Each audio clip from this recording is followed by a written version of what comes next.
Hello दोस्तों, welcome to DS classes. आज हम शुरू करने जा रहे हैं हमारा एक नया सब्जेक्ट जिसका नाम है pharmacology.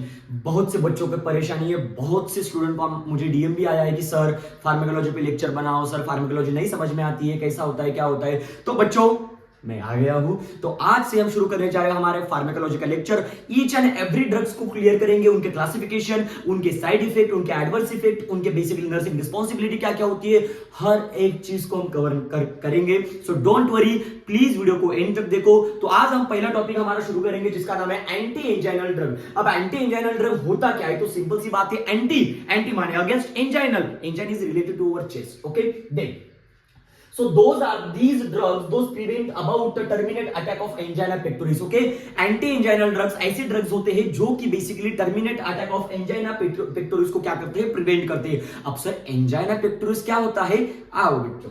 okay, angina pectoris is a symptom of ischemic heart disease characterized by the sudden severe chest discomfort or a pain in the left shoulder and along in the arm surface of the left arm. okay, देखो simple सी बात है, angina pectoris अगर simple language में बताना चाहूं बच्चों तो क्या होता है, एंजाइना पेक्टोरिस मतलब चेस्ट में डिस्कंफर्टनेस फील होना या फिर चेस्ट में पेन होना। ओके, तो simple see it is an also a symptom of ischaemic heart disease. ये एक सिम्टम भी हो सकता है कि आपको क्या है, इस्चेमिक हार्ट डिसीज है। So basically by sudden severe chest discomfort, इसमें क्या होता है, सडनली एकदम अचानक से क्या होता है, हमारे चेस्ट में डिस्कंफर्ट आता है, चेस्ट में पेन आता है, एंड बेसिकली हमारे जो लेफ्ट शोल्डर होता है, लेफ्ट आर्म होता है, इसमें भी क्या आता है, बेसिकली हमारा पेन आता है। ठीक है, so basically it is a symptom of our ischaemic heart disease. Okay, याद रखना इंपॉर्टेंट है।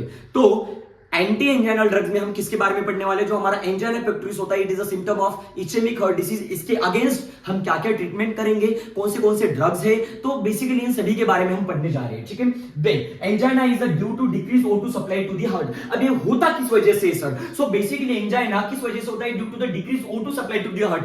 अब हमारा हार्ट भी एक ऑर्गन है, हार्ट को भी ऑक्सीजन चाहिए, कार्बन डाइऑक्साइड देगा, ऑक्सीजन लेगा। ऑब्वियसली सब ऑर्गन को, सब सेल को, सब टिश्यू को क्या चाहिए, ऑक्सीजन चाहिए। वैसे हमारा एक हार्ट भी एक ऑर्गन है जो कि कंटिन्यूअसली पंप करता है ब्लड को और हमारे बॉडी ऑर्गन्स को सप्लाई करता है। तो सिंपल सी बात है, उसको भी ऑक्सीजन चाहिए। अगर उसको ऑक्सीजन डिक्रीज हुआ, उसका ऑक्सीजन डिक्रीज हुआ, या मतलब उसका जो सप्लाई है ऑक्सीजन का, ये अगर डिक्रीज हुआ तो इसकी वजह से भी एंजाइना होता है। Then next one is the drugs are used in the angina either increase O2 supply और decrease O2 demand to the heart. तो basically drugs are used in the angina either, अभी जो एंजाइना पेक्टोरिस में हम जो drugs they रहे हैं, ये क्या करेंगे बच्चों, ये करेंगे increase O2 supply, O2 oxygen का सप्लाई करेंगे किसको, हमारे हार्ट को। And the next one is और decrease O2 demand to the heart, और हमारे हार्ट को O2 की डिमांड क्या करेंगे, प्रॉपर्ली सफिशिएंट अमाउंट में प्रोवाइड करेंगे। ये होता है हमारे एंटी एंजाइनल ड्रग का काम।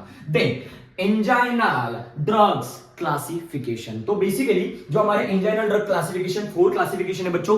First one is the nitrate, second one is the beta blocker drugs, third one is the calcium channel blocker, and fourth one is the potassium channel opener. Okay, देखो 4 है, कौन से बच्चों, nitrate, beta blocker drugs, calcium ion channel drugs and potassium ion channel opener. देखो दोबारा से मैं एक बार बोलूंगा, nitrates, beta blocker drugs, calcium ion channel blocker, potassium ion channel opener, ऐसे 4 क्लासिफिकेशन होते हैं। अभी इन 4 ही क्लासिफिकेशन को हम पढ़ने जा रहे हैं।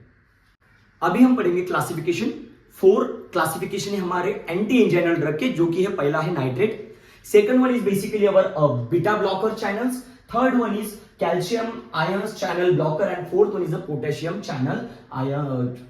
Ion channel opener. Okay, so first we will discuss about the nitrates. Nitrates में 2 आते हैं बच्चों, एक आता है शॉर्ट एक्टिंग वाला और एक आता है long acting nitrate drugs. Okay, 2 प्रकार के नाइट्रेट्स होते हैं, एक होता है शॉर्ट एक्टिंग नाइट्रेट्स, एक होता है लॉन्ग एक्टिंग नाइट्रेट्स। जो हमारा शॉर्ट एक्टिंग नाइट्रेट्स है, उसमें क्या आता है, एग्जांपल देखो, अगर फार्मेकोलॉजी में पास होना है तो सबसे इंपॉर्टेंट है एग्जांपल। जितना ज्यादा एग्जांपल आप याद रखोगे उतना ज्यादा अपने आपके लिए अच्छा है।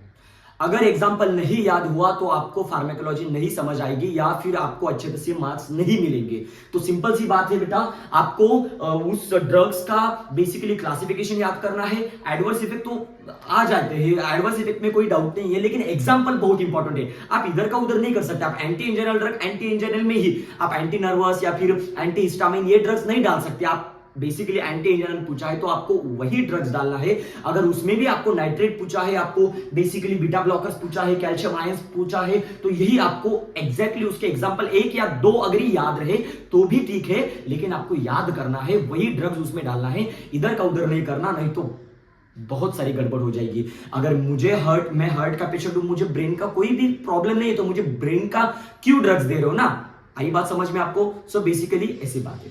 देन तो short acting nitrates and long acting nitrates.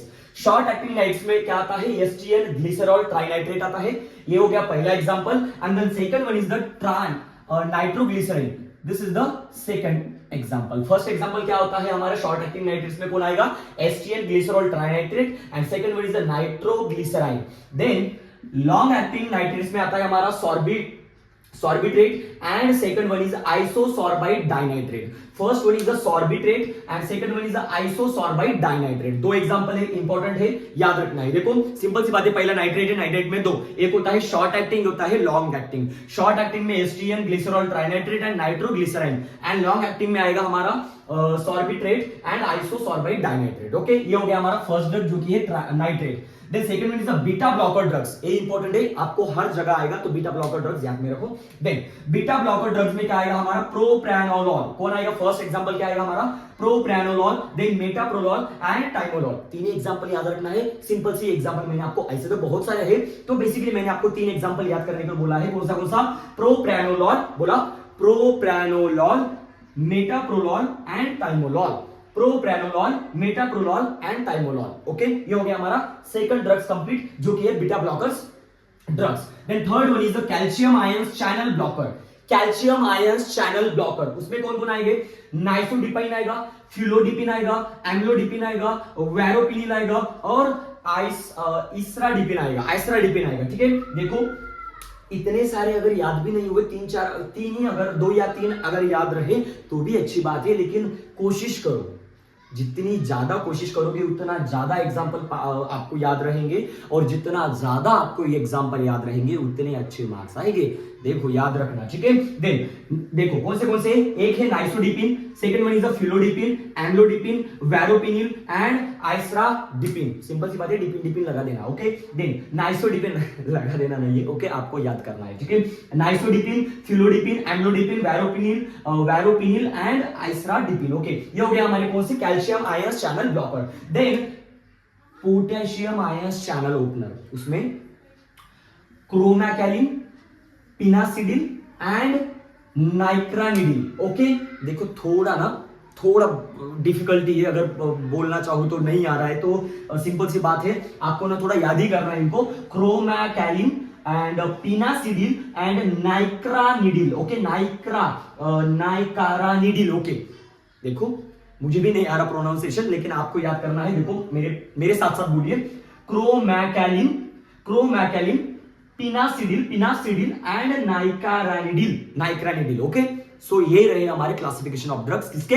Anti anginal drugs. चार classification: nitrate, beta blockers, calcium ions and potassium ions. अगर याद नहीं हो रहा हो तो डायरेक्टली रट्टा मार लीजिए, लेकिन याद करिए, एग्जाम्पल बहुत ज्यादा इंपॉर्टेंट है। अभी हम पढ़ेंगे मैकेनिज्म ऑफ एक्शन, कि मैकेनिज्म कैसा होता है हमारे एंटी एंजाइनल ड्रग्स का। ओके, उसके बाद हम यूजेस पढ़ेंगे, then adverse effect, and last में हम पढ़ेंगे कॉन्ट्राइंडिकेशन, और बाद में what are the nursing responsibility in our anti anginal drugs. Okay, वो भी इंपॉर्टेंट है। देखो, so first one is mechanism of action. Mechanism कैसा होता है, और या फिर एक्शन कैसा होता है हमारे एंटी एंजाइनल ड्रग्स का? So nitrates are drugs which produce vasodilator. जो हमारे नाइट्रेट्स है ना, चार क्लासिफिकेशन मैंने बोले थे आपको, कौन से nitrates, beta blockers, calcium ions and potassium ions. देखिए, सो उसमें जो हमारे नाइट्रेट्स होते हैं, जो हमारे नाइट्रेट ड्रग्स होते हैं, वो जो करते हैं, क्या करते हैं बेटा? वो drugs which are produce vasodilator. Okay, vasodilator माने वेसल को डायलेट करने वाला, क्या करते हैं? बेसिकली वो एंजाइम रिलीज करते हैं। देन दस used in the angina pectoris. Okay, और वही तो इंपॉर्टेंट रहता है एंजाइना पेक्टोरिस में। It reduces the myocardial O2 consumption, और वो क्या करता है?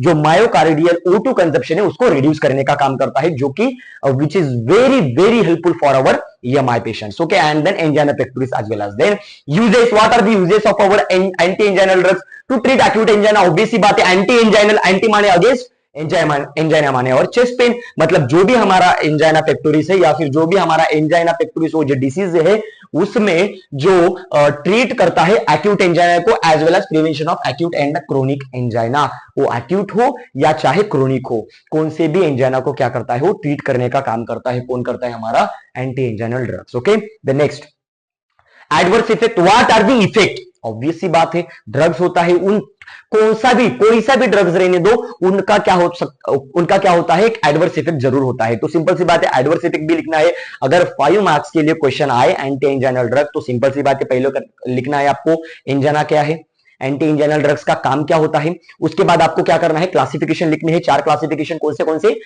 नाइट्रेट्स में 2 long acting and short acting, the next one is a beta blocker, third one is our basically calcium ions and then fourth one is a potassium ions. उन सभी के classification लिखने ही है लेकिन उसके अलावा आपको उसके एग्जाम्पल भी इंपॉर्टेंट है। मैं बार बार वही बोल रहा हूं अगर एग्जाम्पल याद नहीं है तो 2-3 एग्जाम्पल याद करो, रट्टा मारो, लेकिन याद रखो इंपॉर्टेंट है।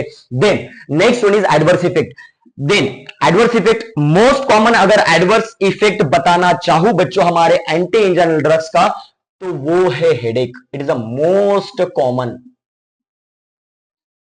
Most common adverse effect, side effect कौन सा होता है हमारा हेडेक होता है। Then next one is hypotension, hypotension माने basically low BP, okay, then dizziness, okay, चक्कर भी आ सकता है, then nausea, okay, then basically tachycardia हो सकता है, इंक्रीज हार्ट रेट हम उसको बोलते हैं, और वोमिटिंग भी हो सकती है। So these are the adverse effect.